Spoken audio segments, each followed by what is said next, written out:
Hello, today I'll be talking about continuity editing and specifically in the movie The Silent Child. The Silent Child is a short film that just talks about a girl named Libby who is a very deaf girl and struggles to talk and communicate. But there's a woman named Joanne who the family hires to help teach her, and the, Joanne wants to teach her how to sign and how to be successful, and the family and the mom specifically wants her to learn how to lip read, and it's a little bit of conflicts, and there's just a lot of just takes us through the story of a deaf girl who is struggling to communicate and how she can grow in the world.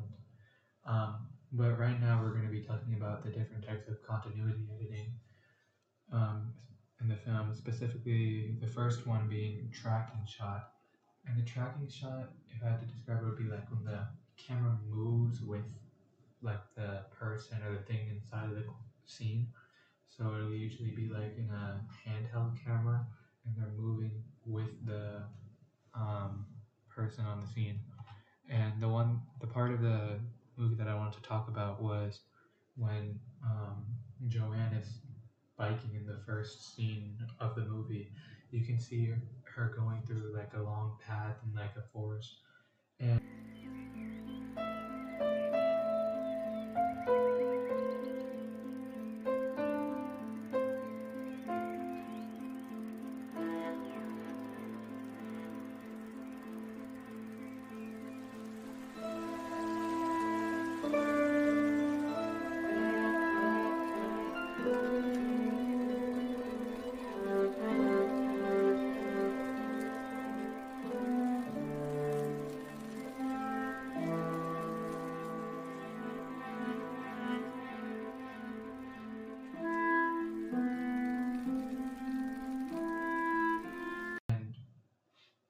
it kind of just, yeah, you can see her going through the forest and see her the camera moving with her as she's biking, and her taking this curved path, and the camera does a very good job of tracking her and going with her wherever she goes. It'll go through a bunch of objects to show how she's moving, and shows her all the way from her house to Libby's house. So yeah, it breaks up the scene a little bit because of how long the path is, but it shows her whole path to get there. And in comparison to Breathless, um, the director uses tracking shots in Paris for it kind of creates sort of energy, um,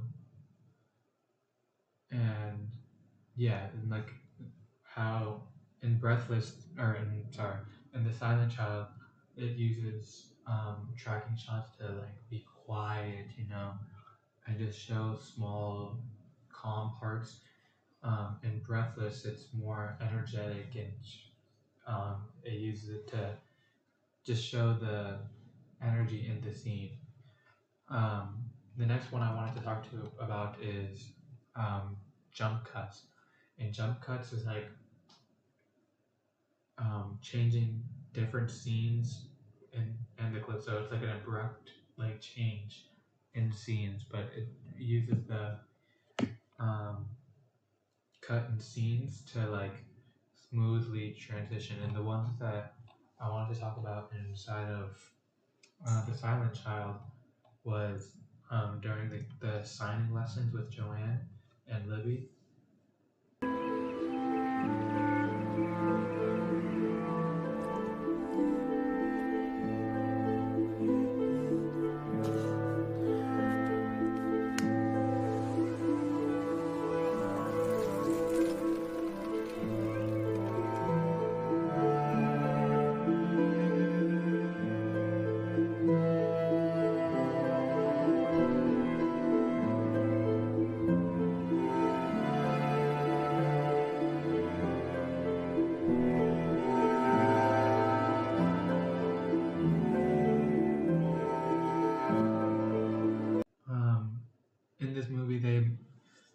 showed the jump cuts through her signing lessons because she was very slow, or not very slow, but it was kind of hard for her to pick up the signing at first, and um, eventually she starts picking it up, and you see a little montage of her learning how to sign and having fun with Libby and Joe, like the fun between Libby and Joanne, and it just takes such a long amount of time and it compresses it and shows how much progress Libby makes um, in like a short amount of time, and you can see the relationship grow between both of them.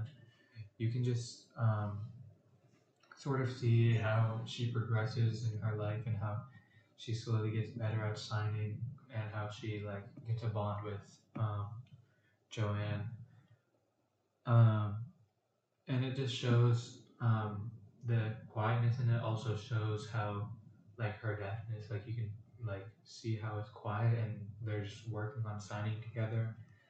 um, and in Breathless, um, he would use the director would use jump cuts mid sentence or mid conversation or like during like a middle of a drive or something. Um, and in the Silent Child, it would be more to just speed up the process of like showing what's happening instead of making you see every single signing lesson. The last one I wanted to talk about was Match on Action. Match on Action is a little interesting. It's where you are in the middle of a scene and you cut to a different angle, so it shows you during the action. Um, but it's supposed to feel smooth and it's not supposed to show like it's not supposed to be like a hard change in the middle of the scene. It's showing the same scene but from a different point of view. Um, but yeah, they uses it in the Silent Child um, when they're doing like the same sign, and like you're seeing them in one scene signing to each other, and it cuts to a different angle of it.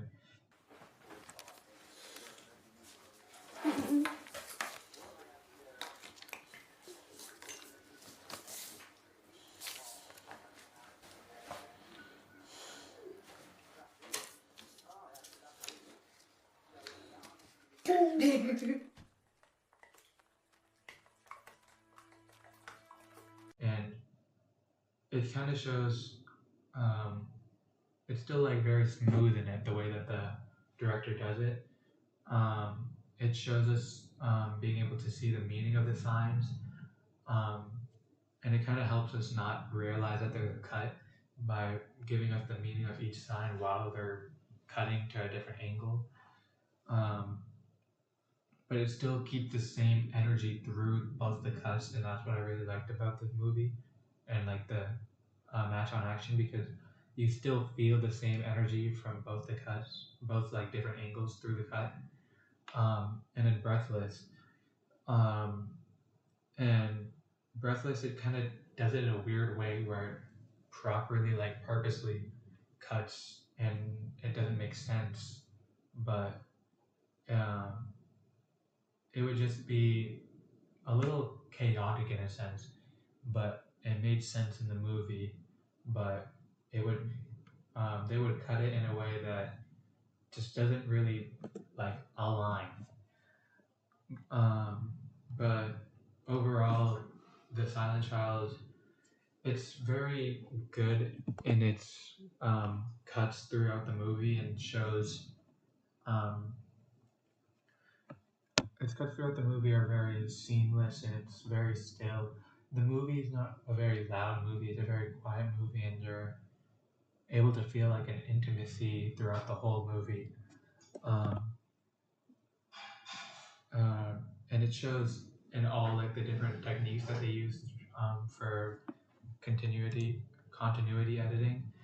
Um, it shows in all of those that it's supposed to be a very smooth thing, which obviously it very much isn't in um, Breathless, where it's a lot more. direct and abrupt, and um, it just doesn't like properly kind of like disrupts the movie throughout each cut. Yeah. I also did use ChatGPT to help me define each of the terms tracking cut, jump cut, and match on action.